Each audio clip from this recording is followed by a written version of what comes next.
سلام دوستان عزیز، امیدوارم صحت کامل داشته باشین. امروز معلومات ما درباره فشار خون بلند یا قاتل خاموش می باشه. این ویدیو را تا آخرین لحظه بیننده باشین.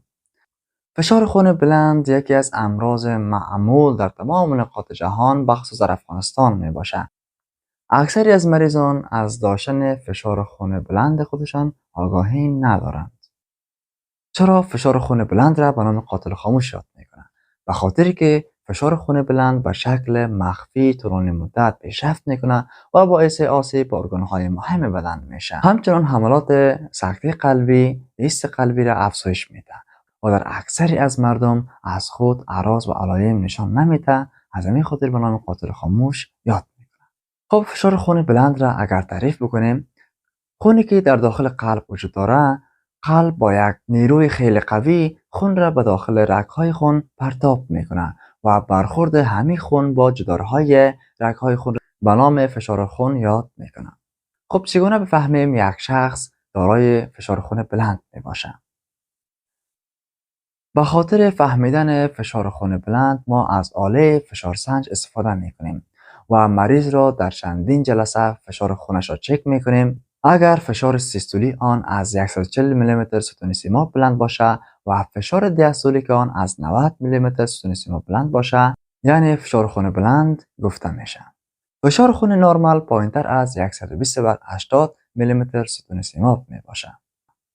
عوامل فشار خون بلند کدام ها است؟ فشار خون بلند را به دو سن تقسیم می کنند. یک، فشار خون اساسی یا پریمری. دو، فشار خون ثانوی یا سکاندری.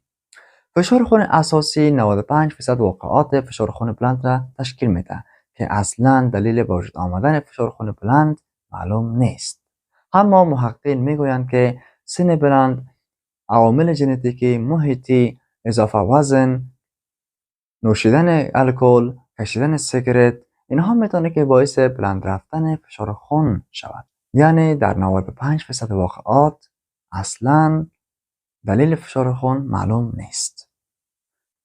اما در 5% واقعات دلیل به وجود آمدن فشار خون بلند معلوم است که به نام فشار خون ثانوی یا سکاندری یاد میکند.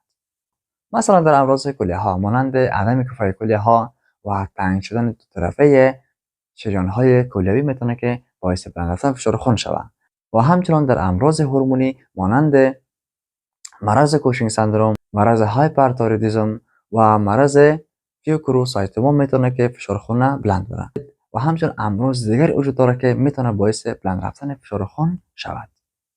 یعنی در 5% واقعات دلیل به وجود آمدن فشار خون معلوم است. و همچنان بلند رفتن فشار خون را نظر به سن هم به دو گروه تقسیم میکنند.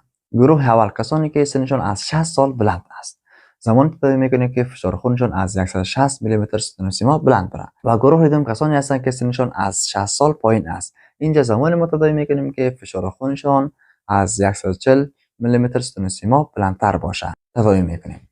بعضی از اصطلاحات وجود داره باید ما بفهمیم، مانند فشار خون بلند خبیث. در زمانهای قدیم زمانی که فشار خون خیلی ها بلند میرفت میگفتن که فشار خون خبیث، اما فعلا زمانی فشار خون خبیث گفته میشه که در پیش مریض اوزیمای چشم وجود داشته باشه، در منظمه ها خونریزی وجود داشته باشه و همچنان فشار خون بلند موجود باشه، فشار خون خبیث گفته میشه.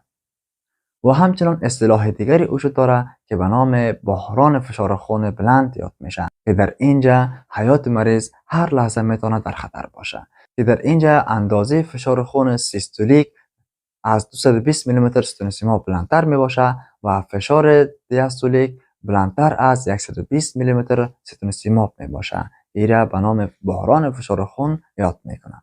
اصطلاح دیگری وجود داره که به نام isolated systolic hypertension یاد میکنه که در اینجا فشار سیستولیک بلند است اما فشار دیاستولیک در محدوده نرمال می باشه، یعنی بلند نمیره. مثلا فشار سیستولیک از 140 میلیمتر ستون سیماب بلند میره اما فشار دیاستولیک از 90 میلیمتر ستون سیماب بلند نمیره. اصطلاح دیگر وجود داره که به نام isolated diastolic hypertension یاد میشه که در اینجا فشار دیاستولیک بلند است و فشار سیستولیک از محدوده نرمال بلند نمیره. یعنی فشار دیاستولیک از 90 میلیمتر ستون سیما بلند میره، اما فشار سیستولیک از 140 میلیمتر ستون سیما بلند نمیره. اصطلاح دیگر وجود داره که به نام وایت کات هایپرتنشن یاد میکنه. زمانی که مریض یک چفن سفید را ببینه، چی دکتر باشه، نرس باشه، فارماسیست باشه، فشار خونش بلند میره. این به نام وایت کات هایپرتنشن یاد میکنه. اصطلاح دیگر وجود داره که به نام elevated office blood pressure یاد میکنه. زمانی که فشار خون مریض را در دفتر چک بکنیم، فشارش بلند است. اما زمانی که در خانه چک بکنیم، در معاینه خانه چک بکنیم، فشارش نرمال است. این به نام elevated office blood pressure یاد میکنه. اصطلاح دیگری وجود داره که به نام masked hypertension یاد میکنه. زمانی که فشار خون مریض را در معاینه خانه معاینه میکنیم، فشارش نرمال است. اما زمانی که در خانه فشارش معاینه بکنیم، فشار خونش بلند است. این به نام ماسکد هایپرتنشن یاد میکنه. اصطلاح دیگر وجود داره که به نام سودو هایپرتنشن یاد میکنه، یعنی فشار خون فریب دهنده.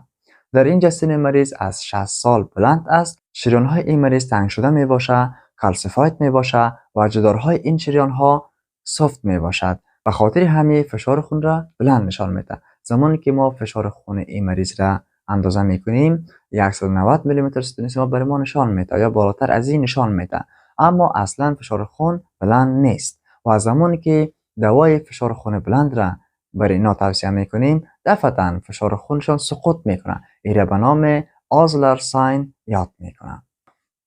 خب علائم فشار خون بلند کدام ها است؟ در اکثر از مریضا فشار خون بلند اصلا علائم نداره. یعنی مریض دارای فشار خون بلند است، اما علائمی از خود نشان نمیده و مریض خبر نداره که فشار خون بلند داره.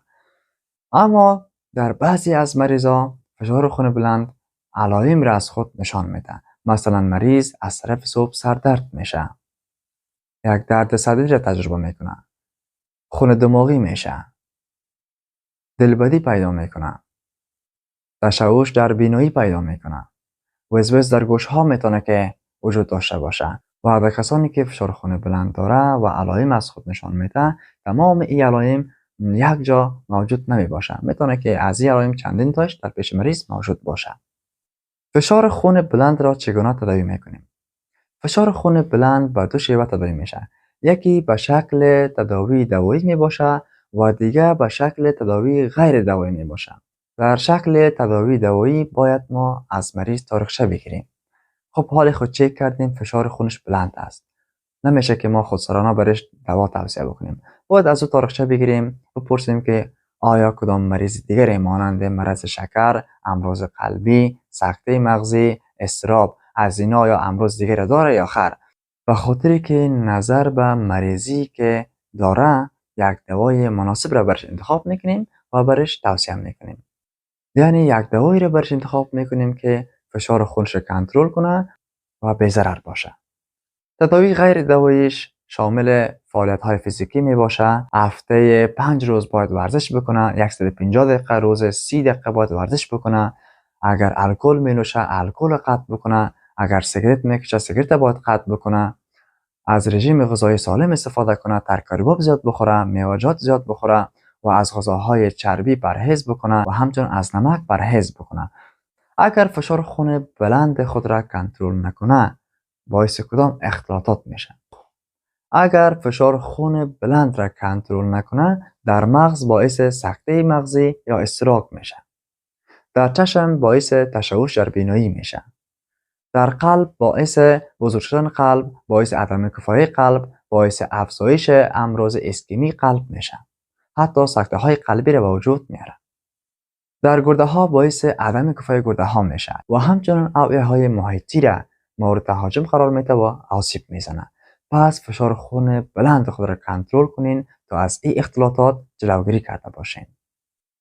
خب دوستان عزیز، امید است معلوماتی که درباره فشار خون بلند ارائه کردم برای شما مفید بوده باشه. خب دوستان عزیز، برای ساختن ویدیوهای بیشتر ما را حمایت بکنین، صفحه فیسبوک ما را لایک بکنین، صفحه یوتیوب ما را سابسکرایب بکنین و این ویدیو را به گروه ها شیر بکنین. تشکر از شما.